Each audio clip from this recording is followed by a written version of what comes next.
Hey, Shalom, Israel, Most High in Christ, blessed Captain Matt here, IUIC New Orleans, back with another 15 minutes with the captains. And today we are talking about the whoredom of Sweet 16. The whoredom of Sweet 16. Look, we have grown up with certain traditions. Matter of fact, let me get Matthew 15:3. We have grown up with certain traditions that go totally against what the Bible has taught us currently. And the Christian church is doing nothing about it. The Christian church is not inputting the values and morals that God put into his Bible for us to follow, which is why you have these dumb traditions like the Sweet 16. Read that. Matthew chapter 15, verse 3. But he answered and said unto them, why do ye also transgress the commandment of God by your tradition? Why do you transgress the commandment of God by your tradition? And what commandment of God do you think we might be talking about? Well, we're talking about the commandment in Leviticus chapter 19. Matter of fact, let's go to Leviticus chapter 19, and we're going to start at verse 17. Because if they say that that law is out the way, then a few verses up, this law got to be out the way too. Leviticus chapter 19, verse 17. Thou shalt not hate thy brother in thine heart. Thou shalt in any wise rebuke thy neighbor, and not suffer sin upon him. So you're not supposed to hate your brother. You're supposed to correct your brother or your sister, because remember, the Bible is written in a masculine tone, but it deals with men and women. You're not supposed to hate your brother or your sister in your heart, but you're supposed to correct them and not allow them to break the laws of God, which that's what thou shalt not suffer sin upon them means. Read. Verse 18. Thou shalt not avenge, nor bear any grudge against the children of thy people. And that's one thing that a lot of our sisters do. They bear grudges. Brothers do it too. But a lot of the times, those long-term grudges, stuff that you just can't let go of. Somebody did you wrong when you was 13 years old. Somebody did this when you was 4 years old. Somebody did this or said something when you was 9 years old. You still hold on to those things. Read. But thou shalt love thy neighbor as thyself. Love your neighbor as yourself. We remember Christ said that, right? So if the laws of God are done away with, but Christ said love your neighbor as you love yourself, which comes out of Leviticus 19, then guess what? Verse 29 comes into play as well. That's the commandment that we always move out the way for our traditions, like Sweet 16. Read that. Leviticus chapter 19, verse 29. Do not prostitute thy daughter to cause her to be a whore. Do not prostitute thy daughter to cause her to be a whore. Now, people might be sitting here wondering, how is a Sweet 16 prostituting my daughter? I'm not prostituting my daughter. I'm not selling her on the street. Because you only have a one-sided view of what prostitute thy daughter means.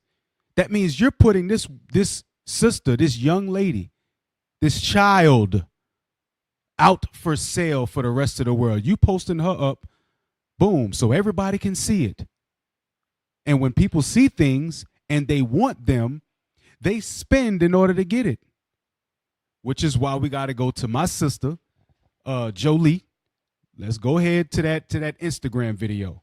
So you're going to hear from one of your sisters how bad it is for a lot of these sisters to celebrate Sweet 16s and to be dressed up and propped up the way that they are. Play that. Thing, I need to know who sat down at the whiteboard meeting and said that this ad was good to go. So apparently this is supposed to be a Sweet 16 ad. Yes, Sweet 16. Y'all know I don't celebrate birthdays, but we gonna talk about this. Look at the model for one. Look at what she's wearing. Look at the pose. This girl, let's say she was 16. I don't think she's 16 in real life. I think she's probably a 20-something-year-old trying to pretend she's 16. But let's say she was 16. In what world is it okay for a 16-year-old to be dressing like this? In what world is it okay for a 16-year-old to be dressing like this, posing like this, provocative pictures that are gonna lure in adulterous eyes? Like, what was the reason? Like, this is what you want 16-year-olds to look up to try to imitate? Oh, I'm turning 16 now, I want to dress all grown and sexy? What? Like, y'all really trying to, I don't want to say certain words on here, but y'all trying to out our young girls. Stop. We gonna say it for you, sis. They're trying to whore out our daughters. Read that verse again. Yes, sir. Leviticus chapter 19, verse 29. Do not prostitute thy daughter to cause her to be a whore. To cause her to be a whore. When you prostitute your daughter, you are putting her out there as that. That stuff that little girl was wearing, if she is a little girl, but it's promoted to little girls for Sweet 16. So if that little girl was that age and she's wearing all of that, guess what? You got pedophiles that might want to get at her. You got people that call themselves minor attracted persons. They want to go after the young girls. And you putting out ads like that and you think that they don't got crooked, evil, wicked men out there that want to see your daughters in that light and then take advantage of them. And as soon as something bad happens, you're crying to the men, oh my God, save my daughter, help me find my daughter, this, that, and the third. Human trafficking is at an all-time high, and these are the things that they want our daughters to do. Go to Deuteronomy 23:17. Deuteronomy chapter 23, verse 17. There shall be no whore of the daughters of Israel. There shall be no whore of the daughters of Israel. And how can you tell a whore? Most times by the way that they dress. Nowadays, things are so confused because now the so-called good women are dressing like what the Bible says not to dress like. The whores of today look just like the good women of today because they all dress the same. There's no differential with who's dressed like a wife, who's dressed like somebody who's selling themselves. It's all the same now. Why? Because of tradition. You understand? This tradition is something that needs to stop because it is whoredom. Now, go to the article. Vienna of Rosalind. The importance of a girl's Sweet 16 celebration. The importance. Now, look at what women do when they try to push this on you as if it's something important. Let's go to Origins. Origins. Many decades ago, a girl's Sweet 16 was the period when the young woman was allowed to wear makeup and a beautiful dress and make her own decisions. So they say, don't they say that a woman cannot make her own decisions? When a woman has 3, 4, 5, 6 baby daddies and you say, well, damn, what happened when you was young? I was young and dumb. All of the women say that. Oh, I was young and dumb. I was young and didn't know no better. But at 16, they're putting out there that you can make your own decisions. Read on. She gets to choose her party theme, appearance, and best friends to celebrate her. The gathering welcomes her to the next chapter in life, adulthood. A what? Adulthood. So they're saying that 16, as a female, you're entering into adulthood. What does the Bible say? Let's go to Numbers chapter 1, verse 18. Numbers chapter 1, verse 18. And they assembled all the congregation together on the first day of the second month.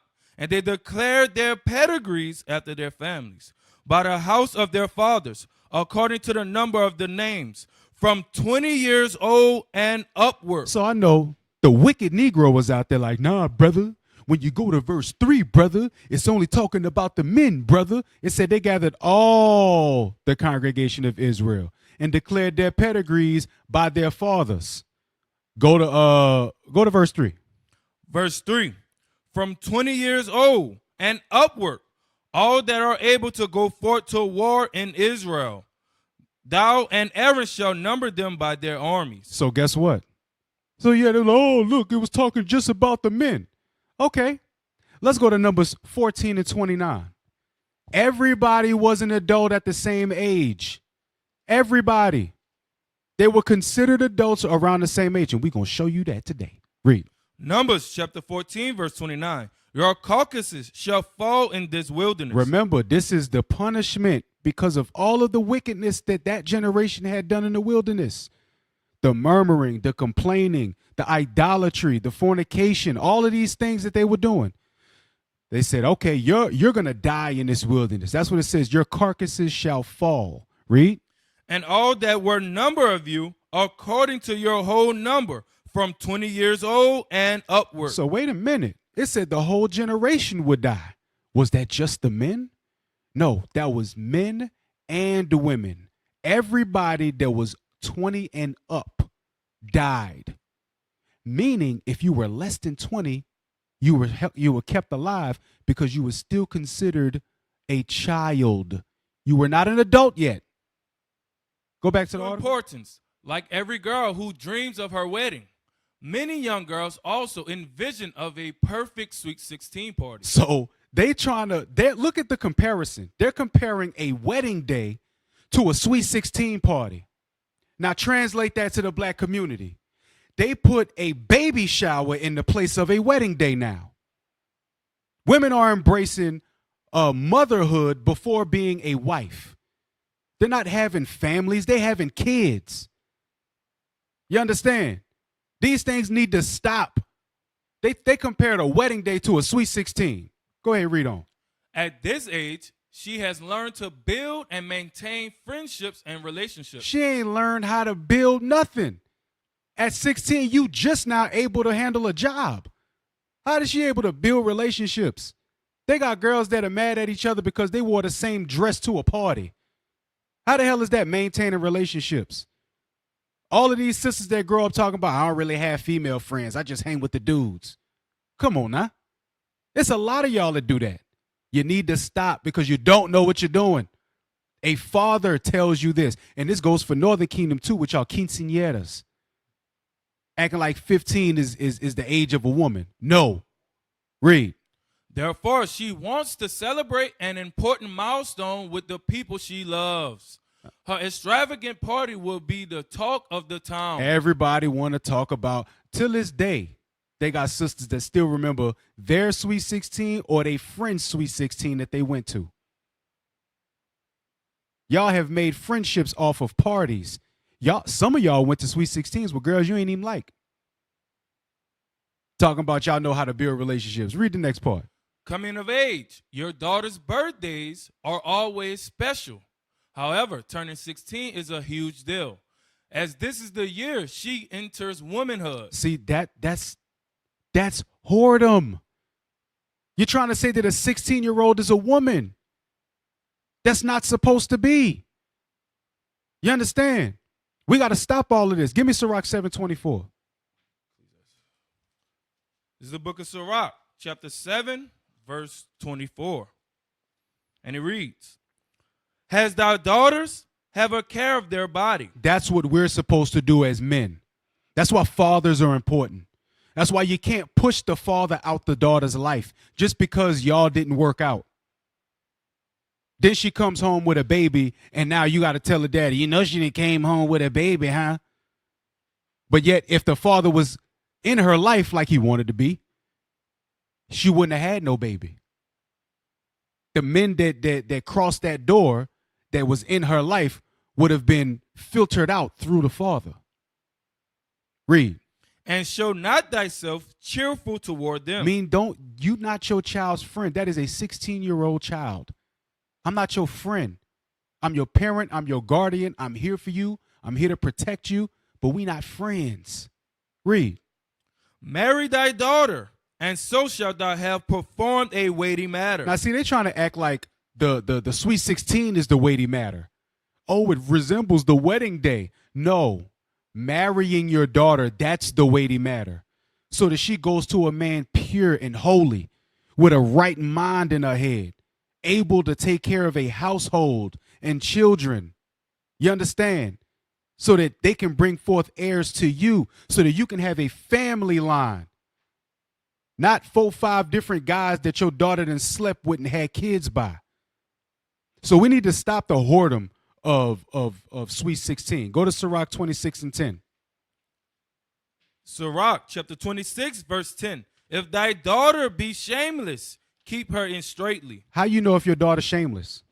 Because you know that personality. You know that personality. You know whether your daughter is shameless or not. You know that. You understand? You have to watch out for, that's why they said, instruct them. Have a care for their body. You got to look out. Read. Lest she abuse herself through overmuch liberty. Overmuch liberty normally comes because she has no father figure to get that guidance and that structure and that discipline from. Mothers be talking about Sweet 16. It be your mom and them talking about, oh, let's throw a baby shower. Let's celebrate the fact that you're a single mother. It be them doing that. We got to stop it. All right. So that's my time. That is the whoredom of Sweet 16. That is a tradition that needs to end. All right? Shalom, Israel. Most High in Christ bless. What is a nation?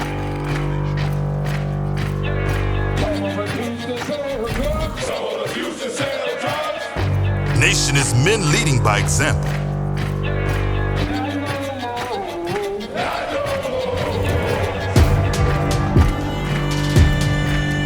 Nation is family.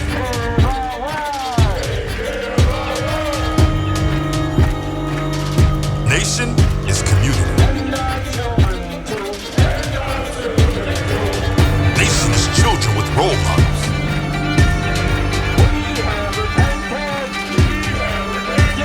Nation is unity.